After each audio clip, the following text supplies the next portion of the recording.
All right, welcome back, everyone, to another episode of Talk to Tatiana. And I strive to bring you great guests with every episode. So today I have Mitra Silva of Tsoir Design. Mitra, welcome to the show. Thank you. Thank you for having me, Tatiana.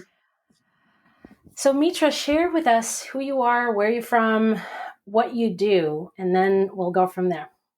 Sounds good. So, as you mentioned, I'm Mitra Silva. I am the founder and CEO of Tsoir Design. So, Tsoir Design is a medical specialized interior design company.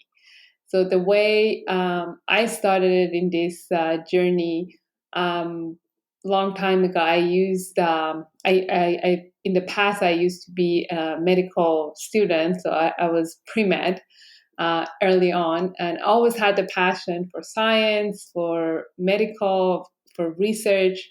But when it got more like into the details of like which direction that I want to go as a career, like I excuse me, I found out like I have more passion to design, which is the other thing that I've done in my childhood growing up. So I switched to interior design, got my bachelor, and started working in, big projects like Walt Disney Studios, HBO headquarters, like really big commercial projects. And as years passed by, I realized I like what I do, but I'm not loving it.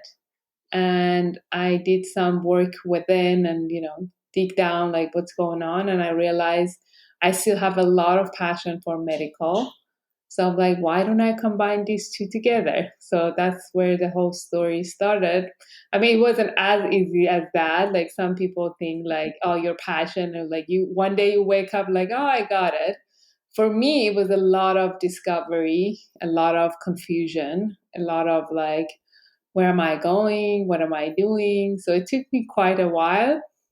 And especially when I started my company, which we'll talk about it. But now, like serving clients all over US and really, having a team that is as passionate as I am, where we're so committed is extremely, rewarding. So That's amazing. And so, how did you decide to become an entrepreneur as opposed to working for somebody else? I guess with me, I'm Persian. My background is Iranian, so I feel like partially was in my blood. Just seeing, growing up, seeing my grandma, my mom, my dad, like everyone had their own business. But as I started working, like in the field of different fields, like getting experiences, but mainly I worked all my life in design and construction. I always felt like the ideas that I have is worth really standing by them. And I had a very strong feeling about, creating and bringing that ideas and the way I wanted to do design or the way I wanted to work. It requires more than me just working for someone else. So that really even pushed me to, step into the entrepreneurial journey. That's awesome. Have you worked for somebody else before starting your own? Yeah, absolutely. So as I mentioned, first, I remember before I graduated, and this is like um, 18, 20 years ago, I started working on like with the award winning design firm, and going through all of that, like it was really awesome because I was part of a big team. And later on, I worked with a company that was smaller, so more like, startup. And then I worked on the construction part of it. Then I worked on like, working with a single designer. We were like, I was helping another designer. But so I kind of like went through like bigger company, smaller one, medium size. And then I was like, this is not working for me. Not that it was anything bad or anything negative about them. It was just me being really finding out, even like working with other people or for other people really triggered me even more to step into my own journey. That's awesome. And when you started your own company, Did you find anything that was surprising to you compared to working for somebody else? um, I don't know where to start because it was a lot. I feel like having an idea, being an entrepreneur, is very sexy. Like, oh, I have my own business. It sounds so awesome. But I remember that it was some points was like it was so hard because I didn't know, even though like I would start picking up books and asking or going to seminars. It was not for me at least. I feel like I jumped into it and I made many, many, many mistakes, a lot of mistakes, from financial part, from how to make the business plan, how to go about pricing, how to go about having the right accountant or having the right bookkeeping system. Just paid high price for it. But one thing I didn't give up. I'm like, okay, I learned this. Sometimes it was just, I would cry. I would like, oh my God, like this is like so hard.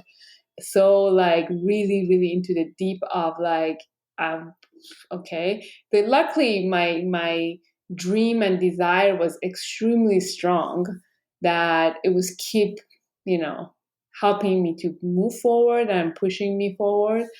But there was time I was like, maybe I should just let it go. It's just so much happening because I made so many mistakes. I would say the world saying start your business, it's not just start your business. It's like if you want to go to an awesome trip or plan a vacation, you don't just pack and go. I mean, if you have some people do, but like I wouldn't like if I would spend like wanted to spend like $30,000-$40,000 on like a really prime one. It would be like plan it, knowing it, get to know yourself. What do you want to do? What kind of activity? How, like all of that. I feel like I just jumped into it and it was just a lot of mistakes happen. Yeah. I mean, the great thing is that you didn't give up. I think that's the most important part um, of this experience, right? You didn't give up, I and you would kept say that pushing. one of the other reason is I really put myself with the right minded people, meaning, my partner, my husband had his own business and also like I met him at a business conference. So I really surrounded myself. I think one thing was that every time I was like really felt like foggy and didn't know where I was going, I had a chance to go to him or to my friend and just pause instead of react. I would pause and said, "Okay, that's fine," and then that actually gave me a chance to not fully burn myself down, like just it would get tough, really tough at points. That's really great. Thanks so much for sharing. And what do you tell us a little bit about how what you do now, and what transformations do your clients experience? So I'm a very heart-centered, passion-driven person. So, and that was part of like, I want to say in business, passion is not enough. You have to have a knowledge, you have to have right tools, you have to have right team, like your lawyer, your accountant, your internal team to support you in that. So right now, like, so we specialize in medical interior design. So it's a very, very niche market, right? So at the time that I started it, people start saying, "What do you do?" I'm like, "Oh my God, like either I did something really wrong or I did something really awesome." So that's why it took me longer because beside gaining the knowledge even more in medical and design, it was more of like how to set the right business plan, how to set, over finding, or just me, even like read a lot of books, like understanding how to navigate and dance through this specific niche, right? So now like being there and like really helping and transforming many, many, many clients and doctors and just transforming their lives. I'm seeing it, what a there's a huge chance to transform many lives, because when we do design a practice, let's say a medical office or plastic surgeons or med spa or any kind of specialty ophthalmologist, it's not just the doctor, it's the team. And then it's not just the team, it's like every patient who walks into their space, they experience that transformation. They experience like what kind of energy is there, what kind of intention is there, what kind of flow is there. So just so many little things happen that I always tell our clients and my team that we're such a clever being. Subconsciously, we pick up on all of these elements. Like it's like dating. The first time you walk into the doctor's office, like all of the signals, you have like 5 seconds. Like, do I trust that person? Are they like really taking care of the environment? Like, there's a quote that said, "Never trust the doctor who has whose plant died." Is like now taking care of their own plant.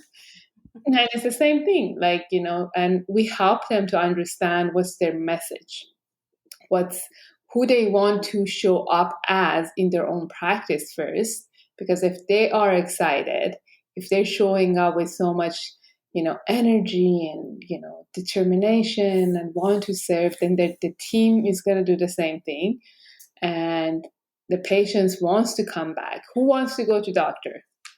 No one. Like, you don't wake up saying, "I'm excited to go to my doctor." No. Like, imagine, like, I understand now after doing so much research and talking to our clients, doctors spend all of their lives, but no one likes to go to doctors. Right? No one. Yeah. Like, but so this is what we do and I do is like transforming that message that people actually wants to go. The environment is warm and welcoming, and they want to refer their loved ones, their friends. It's like, and part of that transformation of design, and we go through a journey of like whole process and whole, like, we have a very like systematic process internally. The doctors, they think, who do I want to be? How do I want to be? How the space planning is going to be? How the lighting is going to be? How my patient's going to come and exit from the space? Like, how long do I want to have them in the waiting lounge area? We don't call it waiting room, we call it lounge area. So the terminology is so important. We tell our clients, hey, like, you got to make your restroom, like your internal suite restroom, is one of your focal point. And you're a woman. Like, when we go to hotels, that's why hotels, they spend so much money into creating an amazing restroom, because that's the only place you can have your undivided attention of your patients. I tell our doctors, is there. If you do the right lighting, right atmosphere, right design, and everything smells so fresh and clean and visually and everything, you win their heart. And you say non-verbally, which is more powerful, that I care. I want you to, I want to serve you. I want you to be here. And, it becomes very transformational, but it takes intention. It takes passion. It takes commitment, I tell our clients, like, if you're ready to be a world class, we're here to help you. And the world class doesn't mean like where you are. We have clients in Beverly Hills and New York, and then we have clients in middle of nowhere in Tennessee and Utah and Colorado. Like, if you Google them in Google Maps, you're like, where are these people? But they make like 7-figure plus, because they're extremely committed to themselves first, and then how they set up their environment, how they set up their practice and their business. It's just everything is being thought through. It's intentional. And they really care about how they serve, so they attract the right people to themselves. I love that. I love what you said about the space being inviting.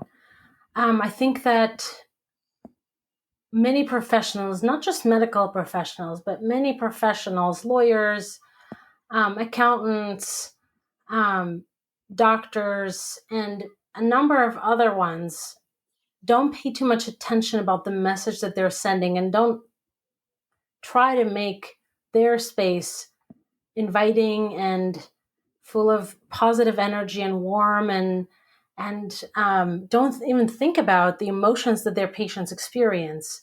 And I think that it maybe has to do with not having enough commitment to themselves, to their own No, I think passion. it's more than that. It's about awareness. I think doctors are super passionate people. They want to help.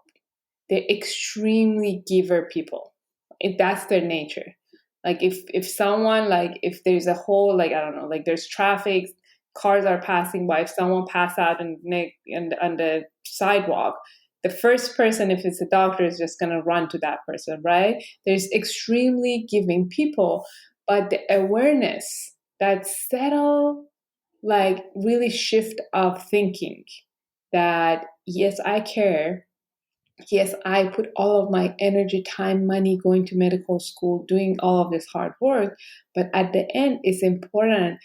My space, it becomes my noble prize of who I am. How do I want to serve? And that's huge. That's very important. And I feel like what I'm doing and what my team and I as a company, as a team, like doing is like bringing that awareness to humanity to understand, especially to doctors, that it's important. It matters. Like you work so hard, you have to put a place that is, first of all, intentional. The other thing is like it has to serve you, your team, and your patients, right? And if it's very intentional, every inch of that space should brings revenue, should be so intentional that it generates money. And money is a really great thing if you really know how to work with it. So Totally. this is how I we love it. really like try to, that bring that awareness. I feel like their doctors are very determined people. They're extremely committed. Otherwise, like honestly, like I went through a little bit, maybe even 1% of it, and it's extremely hard, like understanding like the human anatomy and like who we are as a human is extremely like sophisticated. Like going through all of that is like breaking your soul down and you're rebuilding it, staying up so late, doing like really hard shifts and so on and so forth. But it's just having that awareness that it's not like worth, or it's not the best way to creating the elevated experience, uh, unless you have an elevated intentional space, and usually doctors are extremely like, exhausted and they want to serve. They're constantly on the text and serving and patients and phone calls and on calls. And it's just by the time they get home, they're exhausted, and it's because they're serving all day. But what if your space is so intentional that when you go, you know exactly how everything is going to be planned out. And the only thing actually they have control of as far as giving the experience to themselves and to their patients is the space. Maybe their team is going to like call in sick. Maybe something is not going to go right. But at least one thing that they have control of, which is their space, they should set it for success. Totally. I love it. Thanks so much for sharing such a great insight. I can totally not apply this to accounting specifically, but something that you've said earlier, that nobody likes to go to doctors. Honestly, nobody likes, for traditional accountants, nobody likes to go to accountants. Nobody really likes to go to lawyers. I mean, if you go to a lawyer's office, you have to spend a lot of money, right? So I think that the space, what you shared, what you can do, what someone can do with the space applies to other industries too. Do you agree? Mhm. Yeah. Yeah. Like when you get so basically when it gets to very specific niche, okay, medical, you anything that you is related to any sensitive subjects. Health is a very sensitive subject. Money is a very sensitive subject. You agree? Like this is like, and it can be, we want to kind of push it away as far as like, we don't want to deal with it, or you don't want to like really hear it. Imagine going to a dentist. You're actually walking into the dental office with a mental pain, What's going to happen? I don't know. I'm going to have root canal, not even though if you don't have pain, like physical pain. I think accounting and accountant is the same way. Like, what's going to happen? Am I going to pay a lot of taxes? What am I like? I don't know what I'm doing. Like, do I have to get myself so familiar with a lot of numbers and I'm not good with numbers, which is used to be me. Like, like so it's a lot of unknown. So anything that has a lot of unknown attached to it, it requires even more intention for the business owners, which doctors, in a sense, they're business owners too, right? Like they're entrepreneur. If they're opening their own practice and now working for someone else, is like they have that duty to do that first for themselves, to set themselves for success, because success has a formula. It's like design has a formula, right? It's just combining, like in design, when you combine the science and art of design, then you have that successful methodology of like set yourself for success. Yeah, I love that. Mitra, thank you so much for being such a great guest and sharing so much amazing insight into something like a medical field, a medical office. I feel like it's helpful on many other levels, not just specifically on design and doctors. But I wanted to ask you, you have a resource available on your website. And the website is, for those of you who are listening on the podcast, is simourdesign.com. It's SIMOUR design.com. So would you tell us a little bit about what that resource is and who it's for? So on our homepage, so I'm just gonna like one step back. Like, I don't usually like to give information away that is not actually working. So it took me a long time to put that. There's a downloadable. It's called Primer for the Design. It's on our homepage, and it's extremely intentional for any kind of medical office. On the download part that says med spa, because one of our top specialties med spa, but any medical office can use it, and it's something that it can be quick. And also, if any practice planning to go to any kind of renovation, to just kind of like uplift the energy and the look and the feeling of the space. And I hope it adds value. We're getting actually a lot of downloads, and I'm super excited to see like we can add value. So yes, to answer your question, it's on our homepage, simourdesign.com, as you mentioned, and they can download that. That's awesome. Thanks so much, Mitra, again for being a guest and for sharing such valuable insight. I really appreciate it. I really enjoyed the conversation. Me too.